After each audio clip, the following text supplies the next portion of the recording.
Welcome to today's GC Advantage webinar. My name is Bob Barker, and thanks for joining us today. Today's topic is a General Counsel Playbook specific to essential crisis management strategies.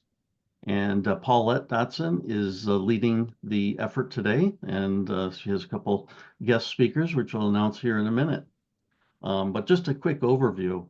As far as the company, what we do is we help companies recruit talent for legal positions, the general counsel, as well as in-house lawyers, as well as chief compliance officers. And then we also develop the talent through leadership development training, executive coaching, and we also provided advising services. And those services are provided by folks like Paulette. The GC Advantage program is our complementary professional development program for legal and compliance leaders. And it really provides an opportunity for you to interact with GCs, executives. Sometimes we'll have CEOs and board members participating so that you can, get some firsthand examples and, just some insights to help advance your career. Today's presentation is being recorded. An email will be sent to everybody that's participating today or who registered. And we have a host of other webinars that are available on demand on our website. So feel free to visit and take a look at the other webinars that we have.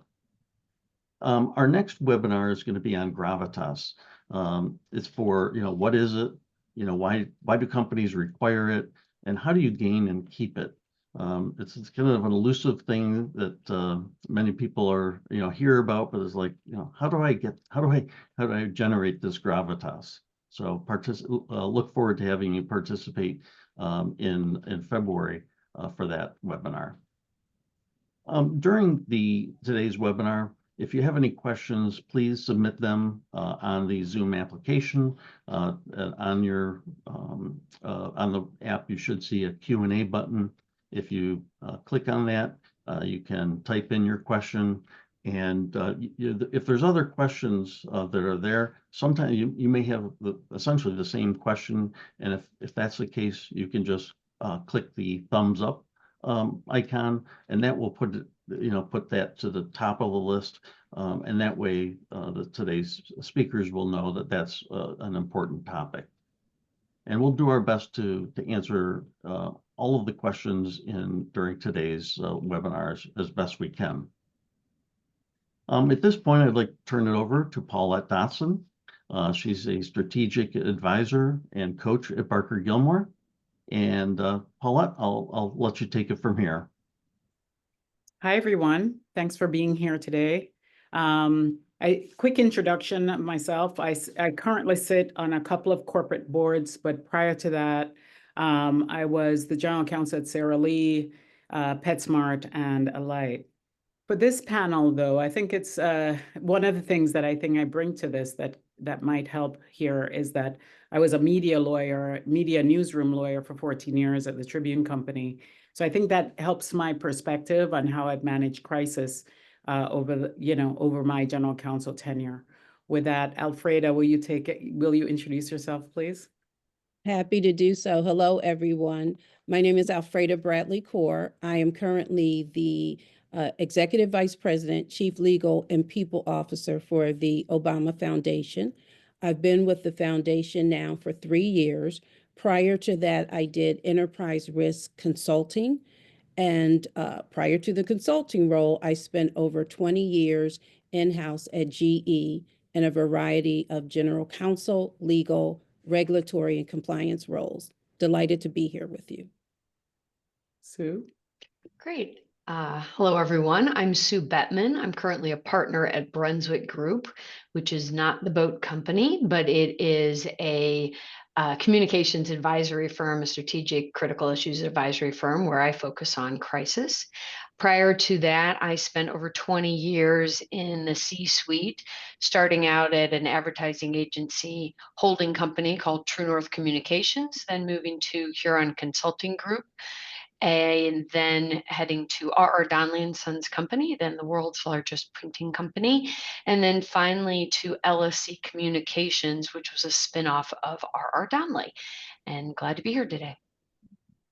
Thank you. I'm so thrilled for you all to have joined us. I think by way of introduction, just want to give context here. There's been a lot of discussion about General Counsel having a lot of C's to their title, Chief Legal, Chief Compliance.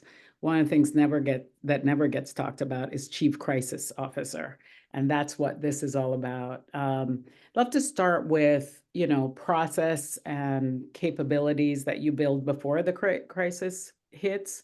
Alfreda, tell me what you think. Sue, I'm super excited to hear about your point of view now that you're sitting in a different seat other than the GC role. But Alfreda, given that you had this ERM consulting background, tell us about, how hard that is to set up in the first place and what gets you in the room, somebody like you in the room in a corporate law department. Happy to do so, but I will start by saying I'm hiring Sue with that particular background, especially what she's doing now. One of the takeaways is make sure that you are connected with some great partners, internal and external. But starting out, my comment is really more mom and apple pie, but it is truly getting to know your company, your organization. Now, that might seem very basic, but especially within the legal arena, oftentimes we can be labeled or we will be in one particular lane. And I think the best lawyers and certainly the best general counsels are those individuals who have a 360 view of their organization. What do I mean by that? Before a crisis happens, spend time understanding how the money gets made, how the money is paid out, who are your key customers, who are your key competitors. If you're in an industry that's highly regulated, you need to spend some time understanding the regulatory environment. You want to also know some of your key supply chain partners and vendors. And most important, another stakeholder group is employees, understanding your organization's employee base as well as culture. Those are the key stakeholders that if you understand and spend some time focused on and learning before there is a crisis, when a crisis hits, I think you can focus on that crisis a lot more easier and faster because you fully have an understanding of the organization. That's a really good point. I think some of the biggest mistakes I made when I was starting out as a GC was not taking into account the entire picture, including culture. How does this organization share information, that Yes. kind of thing? Sue, your thoughts? It's also on that same vein, understanding is the first layer. Then, cultures are very different. I was GC at 4 different companies, and you think that, oh, everything's like this last company, and it's not. It's very different. You need to be really honest with yourself about your culture and see where you have some holes that need to be filled before a crisis hits. So I think it's important to focus a bit on the admin, the process part, getting your senior leaders in a room and figuring out what are we going to do when a crisis hits. And you can make it as complicated, you can hire outside people, you can make it easy, sort of whatever you can do to just get that process started. Think of like if you're a food company and let's say your food is somehow causing serious illness or death. Obviously, that's a huge reputational crisis. That's an easy scenario you can come up off the top of your head. You live with that every day if you're doing your ERM. So how are you going to deal with that? Talk about it substantively. You're never going to solve it completely because every crisis can be different. But my point of view is getting you in the room and breaking down any cultural barriers between the leadership team, because the best response to a crisis is one that takes into account all of those different points of view. You need someone there saying, well, wait, what about this? What about this group of customers? Or what about this system issue this is causing? Or our employees outside the US, I think we've forgotten about them. There are all of those voices in the room, and you need to sort of practice doing that. I can talk about admin stuff till the cows come home. But one thing I found in the midst of a huge crisis, which ended up being not a bad thing, it was a sale of the company, but that is a emotional crisis time, and we realized that we were keeping it very close. We had a good team. We were collaborating, all those good things. And it came time to start thinking about communicating to our employees. And we had 75,000 of them. And we realized that who has the list? Yeah. Like, how do we know how to do that? This was years ago. I'm sure there are better ways of doing it, but our way of doing it was via email. And we hadn't talked to the people in HR who kept the lists. And that was a week-long process to find the various people keeping the list, making sure they're updated. So like one admin thing you got to keep on your list is know how you communicate and understand sort of who can push the button. We had to oftentimes go to the lowest level IT person because they were the one that could push the button on the update to the website. We wanted to put a microsite in place. And like, we have this beautiful website, but how do we physically do it? So understanding not only the culture, but like your ways of working, super important. We had a new CEO who wanted to do a big video call, a Zoom with everybody. People assume you can do that. But when you have 15,000, colleagues, technology is not always easy to get that done. So having those things in advance to think about. Alfredo, you look like you have something to add. Well, Sue was on target in so many ways, and she ended by saying, understand the ways in which you work. And I think when we think about crisis management, it's also just getting some of the key people in the room up front, understanding what the crisis is.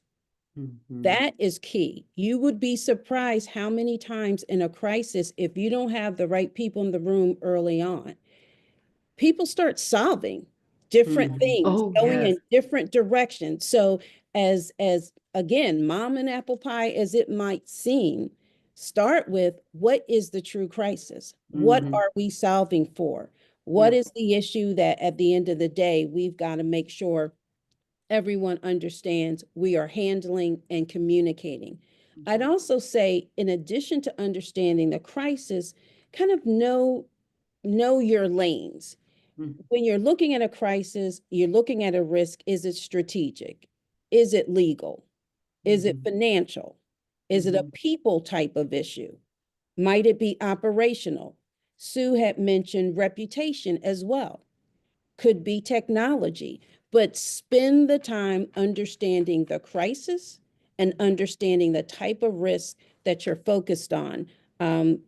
That saves a lot of time, and it saves a lot of time from people running around focusing on various different things and having their own opinions about what's happening. Right. I love that because as general counsels, we're all problem solvers. Like our job is I have a problem, I'm going to solve it. And Alfreda made it very clear. I love that. Do you really know what problem you're trying to solve? Like, take a step back, be a little more strategic in your thinking, really figure out what the problem is before you dive down into some pathway of solving it, and you may not be solving the issue at hand. That's awesome. And I also think that definition, and Sue, I think one of the things you talked about, and Alfreda, you talked about, was practice. That helps too, because I think when you walk into a room, and it could be I want to go back to that and emphasize that it could be in practice looks all sorts of ways. Tabletops, planning for a big launch. That's practice. What could go wrong? Social media. What if there's social media backlash around a certain announcement or way that you're taking it? Having the general counsel holding for a minute and saying, okay, great, we're excited about this new launch. what if this happens? Who's in charge? How? That's practice. Just even having the conversation. If this happens, here's what I'm going to do. And everybody in the room understands it. You know, it might be that HR isn't involved today. You're going to be working with marketing on that, and this is how we're going to handle it. The other thing I think that is key is minding people's feelings. Somebody talked about, you know, especially if the crisis is awful, it's not fun. You know, if you're changing CEOs, selling a company, buying a company, that might be more exciting. But that can also avoid scapegoating. If you've practiced, if you've talked about it, that the GC is going to step in and here are the resources I'm going to use, that kind of thing. Having the conversation instead of saying, oh, this could all be happy, it is really important. So One fun thing my CHRO told me, one of my CHROs told me years ago, and I've carried it with me, which is he gave the example, we've all just come off a Thanksgiving holiday, you know, you take a selfie with the family or you take a family picture and distribute it around to everything. And what's the first thing you do when you look at that picture? Look at yourself to see how you look in that picture. Everyone does that. So if you can remember that as you're dealing with a crisis, that can help you be empathetic to everybody else. How is this employee going to see themselves in this picture? You think it's an exciting deal. They think it's a scary change and they're going to get their resume out. Like, what? Why would you even think that? You have to think, where are they in that picture and how are they going to look at themselves in that picture? And that's something that has served me well. And sometimes you forget to do it and then you pivot and realize, whoops, we were a little tone deaf on that. But with more practice, you can get better at it. And I would say and I speak biasly now since I have people in HR as well, from the beginning in a particular crisis, there needs to be somebody at the table. We tend to think, oh my God, we absolutely have to have legal and we have to have finance, and all of those things are true. But for the very reason that Sue said, you need someone, even if they're not core to fixing the issue, you need someone who's representing the people side. Because behind every single crisis, no matter what it is, strategic, reputational, people, financial, litigation, you name it, there are people behind that process. There are employees internally, there are leaders internally, and then there are people externally that you've got to be thinking about. So I would biasly say, make sure you're as part of your practice being nice to your HR folks and making sure that they're part of your partners, because they will give you a lens that from time to time you will be so quick trying to fix the crisis that unfortunately there are times where the people piece has been forgotten until it's a little too late. Yeah, you got to put those people first. They're your business. So I want to dig in a little bit more on role clarity, because I was in prepping for this. I talked to an outside counsel that I've worked with on crisis management. I said, what are we missing? What do we need to talk about? And he said, there's nothing, you know, understanding role clarity, lines of authority, bog is it can be quite crippling if you don't have those in advance, and can create some bad decisions because of compromises. You guys have experience with that? Tell me how that played out. Any thoughts on why role clarity is so critical? I think that goes back to getting the admin stuff worked out. It's as simple as who is going to be the core crisis team and who's the next level of team.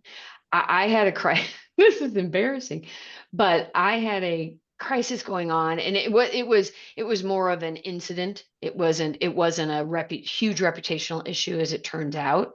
Oftentimes you don't know until you're looking in the rearview mirror, but it was an enormous issue in a plant.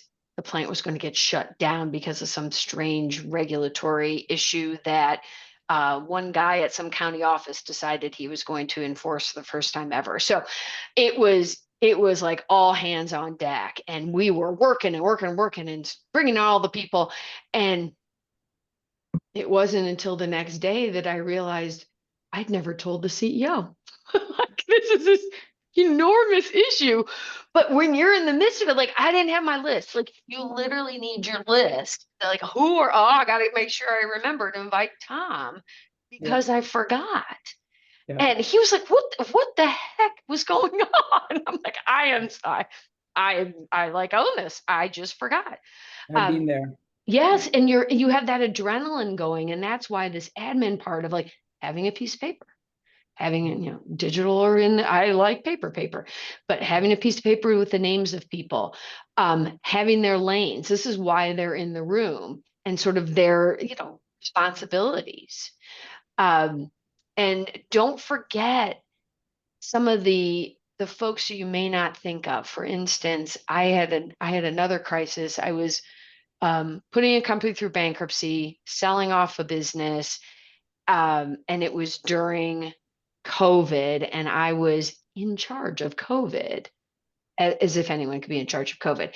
And so I was, up to my ears in alligators in two big crises and had to figure out the COVID thing. And I decided I just needed help. And I thought, well, I'm going to invite in to be my co-chair, um, our head of IT, which seems like a very odd choice. Mhm. And it was a choice just made out of necessity because I knew he wasn't as involved in the bankruptcy and the sale of the company as I was. So he had a little more free time.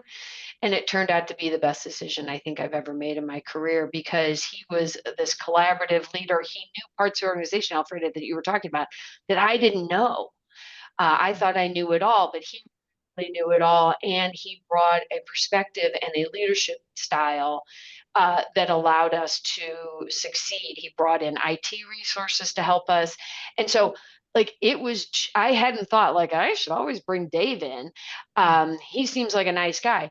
But like I said, it was out of necessity and it made me really stop and think to look around at all the leaders. You're not the only leader in the group as the general counsel, and bring them in and be open. Mhm. I think that does two things. One, it's humility, it's humility, and I think really opens up your mind to, I can't solve everything. We tend to be super people a lot of times and try to solve everything and keep it all on our shoulders, and that's just a much more healthy approach. It also creates accountability across the executive team, right? Alfreda, I cut you up. Go ahead. No, not at all. I was listening to Sue and thinking, not only is it having some of the right people in the room, but you use the example of, well, you were moving so quickly that you forgot to tell the CEO. And there are times where in a crisis, people are moving so quickly that it's not even about forgetting certain people, but it's almost sometimes this mindset of, I want to fix something before I let the board know or before I let X, Y, and Z know. And I see this more and more junior people, more so than some of the leaders, but there's the tendency to, a crisis is brewing, let me get a few people to try to fix this, as opposed to maybe raising your hand and saying, there's something going on and maybe we need to bring some other people in so that the burning embers don't become some huge fire. So again, Sue talked about forgetting, but I've also seen situations and scenarios where people have kept it close in the hope that they can fix the crisis. And I think the bigger the crisis, the more you almost want to let people know, more people, sooner rather than later. Now, what does that mean? Everybody does not need to know everything. Right. What comes with transparency is also accountability for how you handle all of that information. So in crisis, I also think about literally a matrix of who are the decision makers, who are the people who need to know, what's the timing associated for the need to know group, and what's the level of information. That's not trying to keep things too close, but you also run the risk that if you tell too many people and it's too soon, you got a lot of people talking about things, and half the time, what people don't know, they make up. And so if nothing else, what you don't want is, before the right fact finding has happened and before the right decision makers and need to know group is aware, you don't want information that's out there. Because one of the key things is externally, the regulators and your customers and others, if nothing else, what you finally say, they want that communication clear and they want it crisp. They want to have some confidence behind it. And more importantly, you want to be consistent. So if you have too many people, running around talking about it or trying to fix it or thinking that they're the person responsible for managing it versus no, you're in the decision-making lane and you're in the need to know lane. And then there's another lane that's actually, here's the crisis management team operationally trying to fix things. If you don't have those roles really laid out, you could find yourself with too many people thinking it's appropriate for them to communicate or speak on something, and you have inconsistent messages. Mhm. I also think you have to be aware that sometimes you're going to have to make a call, So I recall having a crisis. We were in the midst of a crisis and something changed, a key fact changed. And we were private equity owned. So do we tell the chairman of the board, before we tell the private equity partners, the CEO needs to know what's the order of operation here. So having, a key partnership with your CEO is important. That said, somebody raised the Deepwater Horizon in some of the pre-questions.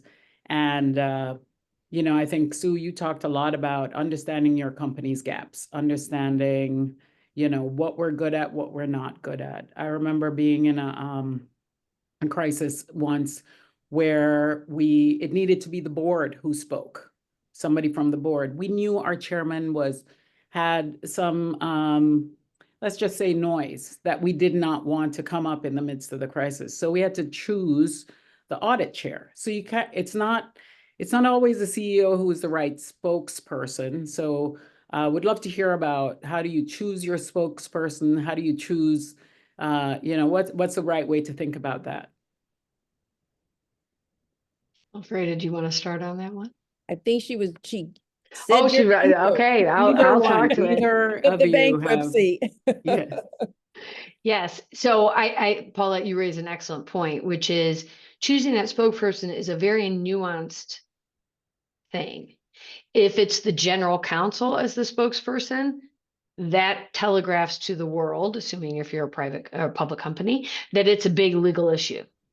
If it's the chairman of the board, that means it's a huge reputational issue. If it's the head of the audit committee, it's a sort of a different level of issue. If it's the head of ops, it's a different issue. And you need to understand how people are going to be receiving not only what's being said, but the context of who is saying it. And that is a discussion point. That is a big discussion, Paulette, as you said. That is not just, it's always a CEO, because that may make it worse. And then, bringing the board in escalates it to an even different level. That means there's something going on at management, which may be why they're the ones communicating it. And then usually it's the chairman of the board, and you try and limit the discussion. And if they're going to be talking with media, not just talking through a written statement, you got to do a lot of work. You got to Right. do not let them do that unless it's needed. Exactly. Paulette had mentioned the word preparation early on. Oh my goodness. Before we start talking about communication and having anybody speak, that prep is absolutely necessary. So it's not only the who, but what they say and how they go about saying it. I remember a crisis early on where our organization was getting into a new product line, and it was one that brought about the freight of ultra hazardous commodities. So, it's one thing if you're shipping, grain and all kinds of other things, it's another. if you're shipping ultra hazardous commodities.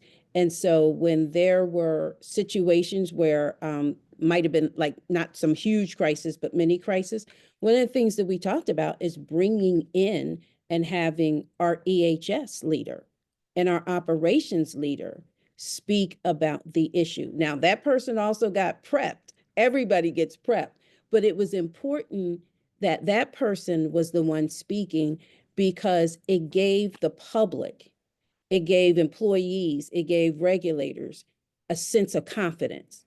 And so that's another piece of who is the decision maker to articulate the problem to the world. Who can give that world the most confidence? And it's not always the CEO. It might be somebody who's more operational, or if it's a cyber issue, you might bring in your CTO. I mean, fill in the blanks. But the point is, it's not always kind of the natural cast of characters, the CEO or the head of the board, but it might be someone else. I will also say the lawyers are phenomenal people. I'm biased. We're talking to 400 of them probably on this call. But they're not the best people to be out in front of the world and communicating the issue. As Sue said, by the time you see the lawyer speaking, there's this view that there's this huge legal crisis. I will also say lawyers speak in interesting ways. And so there are going to be times where you will lose a cadre of your audience just because the lawyers are speaking. And so that's one thing where I will say, depending on the issue, be careful not to have the lawyer be the spokesperson, but the lawyer absolutely has to be checking whatever is being said and by whom. There has to be the fact checking. There has to be does this language make sense? Is this too scary? Is this not enough information? So hand in hand should be legal and communications, but I'm not a big fan of having the lawyers be the external spokespeople. Yeah. Right. And I think as lawyers, we all need to open our minds to letting someone edit our words. Yes. Which is very scary because my words are going to be perfect as they're written as a lawyer and it's going to be true. But if it doesn't land, if it doesn't resonate, if it doesn't get your message across, it's an enormous wasted opportunity because most crises, you want to limit the news cycle. You want to be out there as little as possible. And if you are having to explain what you've just explained, which we've all seen it done in some recent crises, that is just exponentially magnifying the attention being paid to your crisis instead of allowing the external attention to subside while you're fixing the crisis that's inside. You need to focus on the inside, and you don't need that external to be taking you away from that. And the best way to do that is come out with some confusing but right legal statement, and people are like raise 400 more questions. So we always say you have to build trust when you're communicating, both internally and externally. And trust stands for, I love a little mnemonic, timely, relevant, uniform, simple, and true. So we need the true, we need all those pieces, but it has to be simple. It can't have a lot of caveats. There's ways to write things that are still true without having what in my formal life, I loved all the caveats and make sure it was absolutely right. But timely, that doesn't mean all the time. It means at the right time, and uniform, so that you just keep saying the same thing. You evolve your messaging, and then you're done. Yeah. And I think that comes down to some of the admin you talked about earlier too, having that team meet on a regular basis. Somebody in the chat talked about regular meetings so that everybody's on the same page. It also develops, I think, a common vocabulary. As Alfreda said, the worst thing you can do is call it a crisis when it's just an incident. So that's also an interesting thing. The one thing I wanted to come back to is hurt feelings. The CEO or whoever is left out is gonna, what do you mean you don't want me to speak? that is going to be on you to have that conversation and say, look, this is not for you today. And the why, constant, I think, keeping that people's, like Sue said, how am I looking in the picture? Is a CEO going to feel like I look weak if I'm not the one speaking on this? Let's have that conversation. Don't skip it.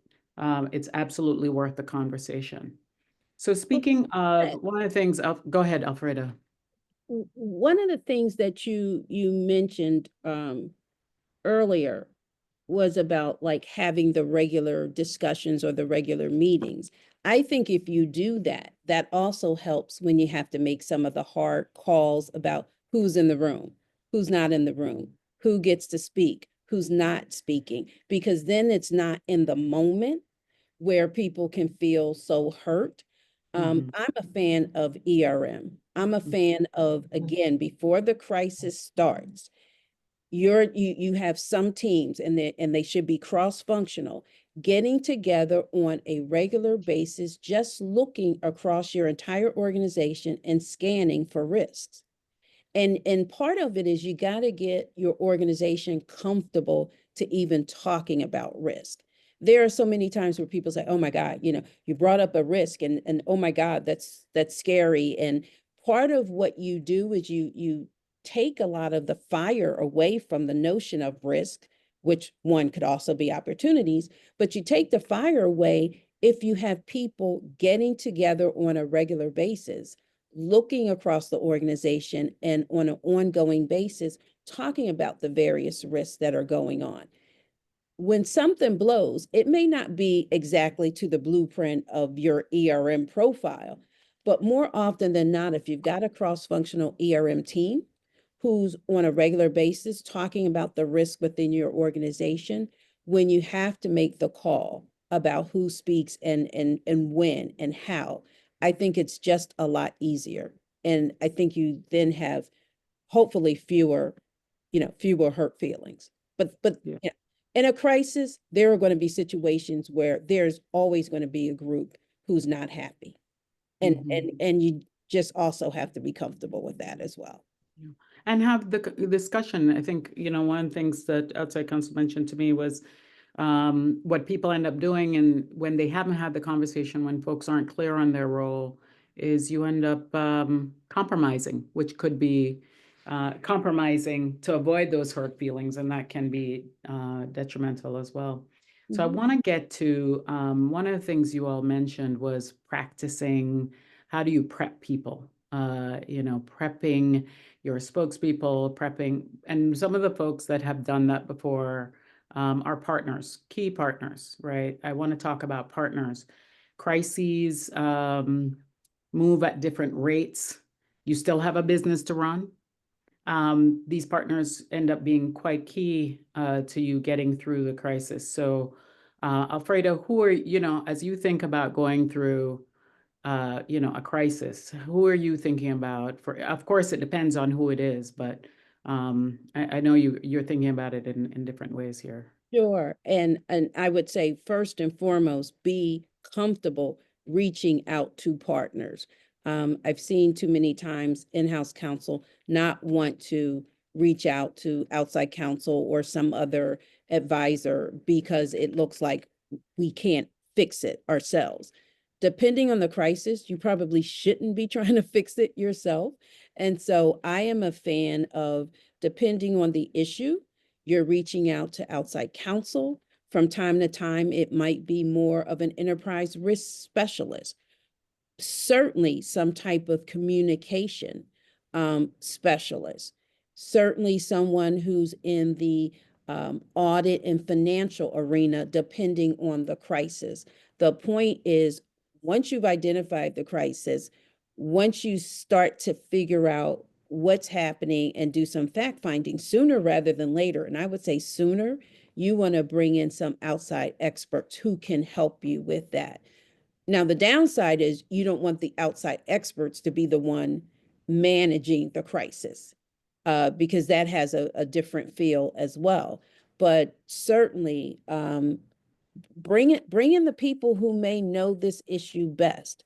If you're a general counsel, you're pretty darn smart and you've seen a lot, but I still bet that there's going to be other areas where even if you've seen it, you're not expert in. And I'd say, depending on the crisis, you go out, and you let the board know, you let the CEO know, hey, I'm raising my hand, I'm spending some money, but given this particular issue, I'm going to bring in Sue because she can help us with this communications, and that's going to be key. Or I'm bringing in XYZ law firm because they have expertise in this regulatory area and they know better how to speak to the regulators. If it's a crisis, you really don't want to be doing it alone. The very nature of a crisis says you probably need to be bringing in some other help. You just have to be very judicious about the help that you bring in.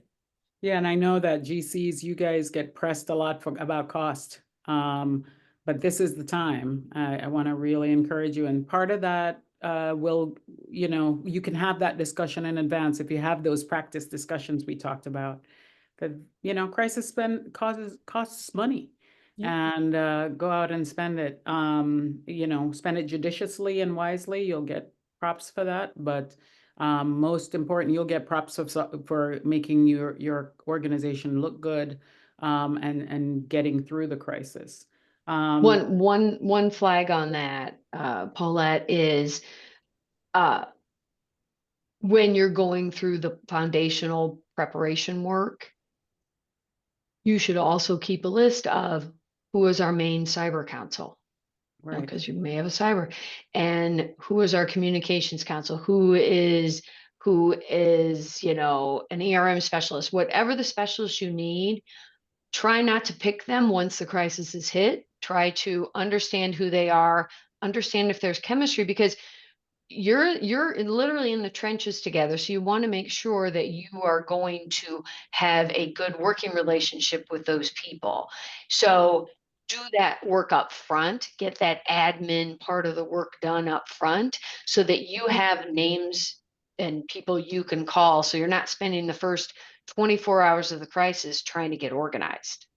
Right. So Sue and Alfreda, help me understand. I mean, this team, this group of this audience wants to know about privilege. So tell me how you've thought about that, how you've managed through that. It's not always easy when you want to move fast, but help us think about that.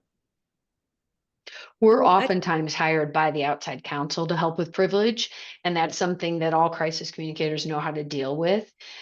So we, limit our internal communications and we mark everything privileged and confidential. And beyond that, as a general counsel coming from the corporate transactional side of that's where I was trained, I am not a good privilege expert, but I know how to make sure that we're going to support the lawyers and support the client on it. Yeah. Yeah. I think Sue said it best. To help with privilege in a crisis, you're going to find outside counsel to be very helpful, if not necessary. And what we're also seeing with general counsels today, general counsels are wearing a number of different hats that make their general counsel role, while it's that much more interesting, it can make it more difficult from a privilege standpoint, because are you sitting there, if you're chief administrative officer, or you're now the COO/general counsel, people can take a shot at, well, were you really addressing that as the lawyer, or at the time, were you talking more operationally? And so again, I love the fact of seeing general counsels have greater spheres of influence, and doing so many more things like having administration or HR or filling in the blanks. But know that the broader your role and your scope is, the harder the privilege piece tends to be, which makes reaching out to outside counsel that much more necessary. Yeah, and they will help with calling it when you need to put it under privilege. And somebody asked me about DPOs, data privacy officers. Very similar situation. Those are outside folks who can be retained, in the context of a crisis as opposed to everyday compliance. Sue, go Yeah. ahead. Oh, just to put a finer point on that, I was working on a crisis for a client recently that involved a CEO transition that was not a happy transition for anyone. And because the GC had so many hats, the outside counsel made the decision that the GC was not going to be in the privileged discussions about the investigation that was going on, but we were. And so that we could draft the communications, both internal and external, in a way that was sensitive to the facts, the underlying facts. And then the GC was brought in with the broader group on a more strategic level. But that was fairly unusual. But this GC had such a broad role, they didn't want to have any whiff of those extra roles tainting the privilege. Yeah. Just before we move on to another point, you know, somebody mentioned, how do you budget for a crisis? How do you justify the cost of a crisis? And I'm sure you both have thoughts of that in your various roles. Go ahead. Well, I don't call it a crisis, but you know, it's it's anticipating the unanticipated, if that makes sense. It sounds like a conflict, but what I tend to do is go back and look historically at the last several years, and if something popped up that was outside the realm of your traditional legal budgetary costs, and it wasn't like the cool, oh, it's growth, it's an acquisition, but it's a problem.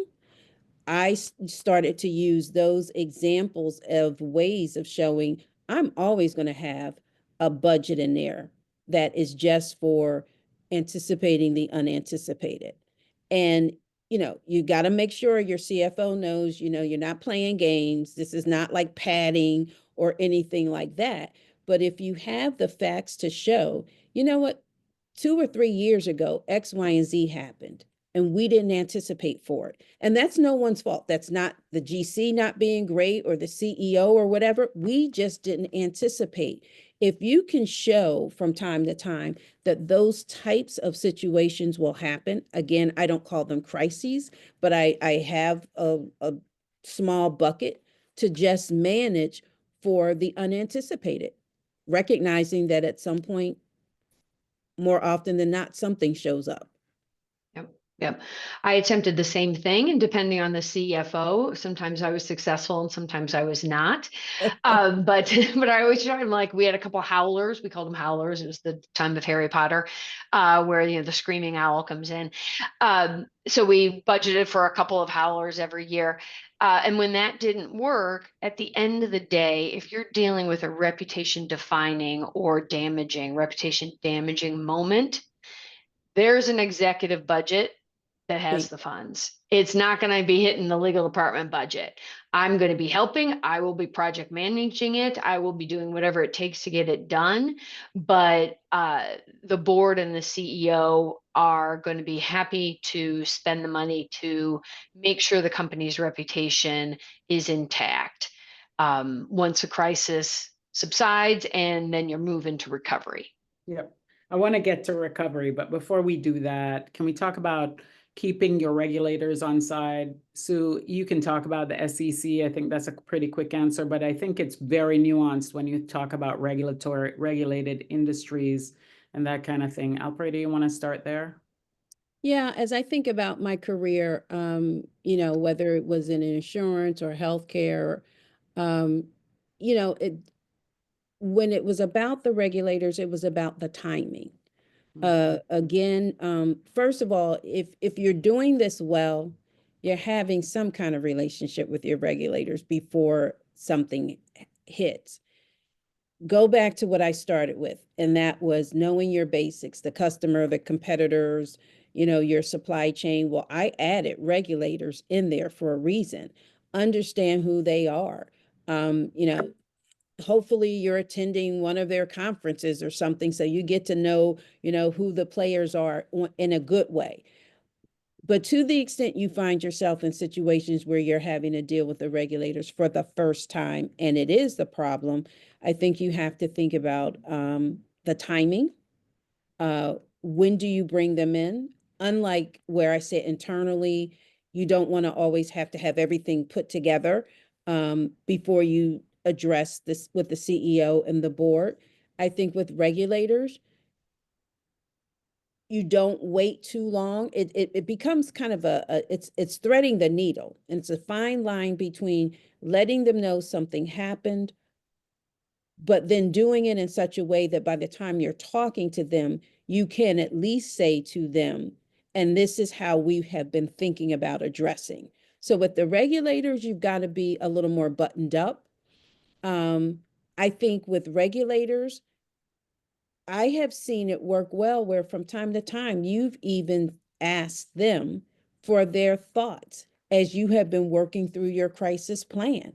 That's a way, and it sounds tricky, but it's a way of getting them in the game, keeping them in the game, and feeling like they've got some skin in your game because they now have and not all regulators will do that. But if it's a big enough issue, you may not from time to time find people who won't be comfortable at least just saying, hey, here's some thoughts around your plan.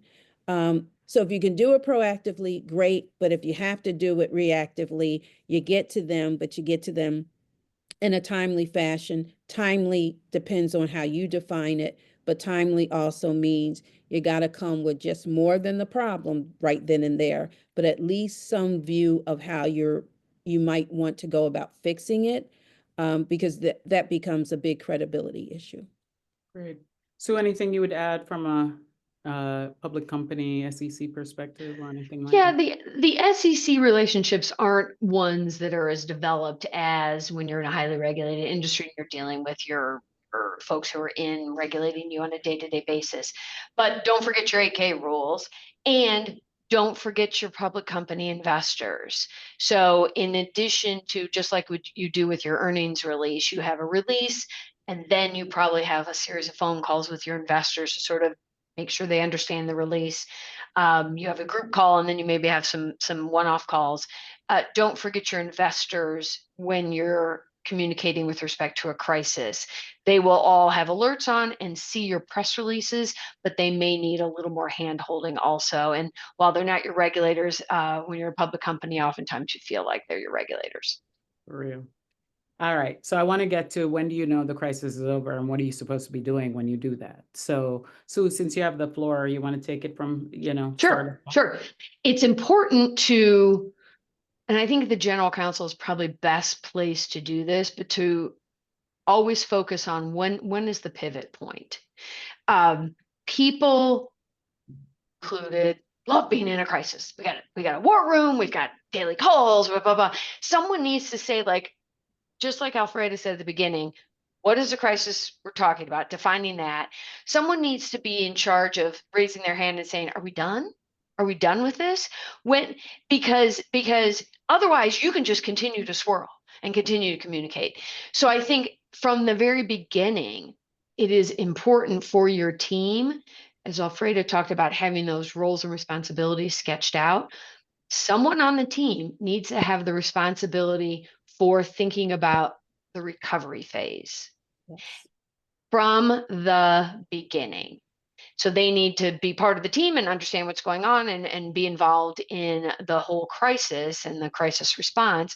But they need to be thinking about, how are we going to rebuild our reputation? How do we start laying the groundwork for that? Because that's different communications and that's different actions than those you take to respond. It's forward thinking, and then the whole group is going to have to talk about, that person should raise their hand and say, is it time to start thinking about the future and stop messaging about the past? Is it time to start thinking about, and that person also needs to be in charge of the solutions. If the crisis is one that you've brought upon yourself because of some internal issue, what are you going to do to change that?